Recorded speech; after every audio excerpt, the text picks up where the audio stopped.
తలపతి విజయ్ ఈ పేరుకి పరిచయం అవసరం లేదు. తమిళ్లో స్టార్ హీరోగా ఒక వెలుగు వెలిగారు. ప్రస్తుతం సినిమాలకి గుడ్ బై చెప్పేసి రాజకీయాలలోకి వచ్చారు.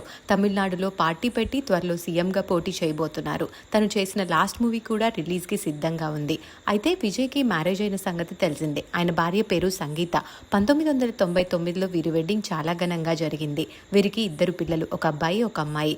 రీసెంట్ గానే సంగీత గారు విజయ్తో విడాకులు కోరుతూ కొట్టుమెట్లెక్కారు. ఈ న్యూస్ అందరికీ షాక్ ఇచ్చింది. ముఖ్యంగా ఆమె డివోర్స్ ఫైల్లో విజయ్కి ఒక హీరోయిన్తో వివాహేతర సంబంధం ఉందని, అందుకే విడిపోవాలనుకుంటున్నట్టు చెప్పడం మరింత షాకింగ్ గా ఉంది. అయితే ఆ హీరోయిన్ త్రిష అని అందరికీ తెలుసు. ఈ మధ్య త్రిష విజయ్తో ఫోటోస్ పోస్ట్ చేయడం, వెకేషన్స్ కి వెళ్లడం దీనికి కారణం. ఈ రూమర్స్ మధ్య ఈ రోజు చెన్నైలో ఒక పెళ్లికి త్రిషతో కలిసి ఒకే కార్లో మ్యాచింగ్ అవుట్ఫిట్స్ లో రావడంతో సోషల్ మీడియా అంతా ఒక్కసారిగా షాక్ అయ్యారు. ఈ రోజుతో విజయ్ త్రిష ఇది అఫీషియల్ గా అనౌన్స్ చేసినట్లే అంటూ నెట్టింట్లో వీడియో బాగా వైరల్ గా మారింది.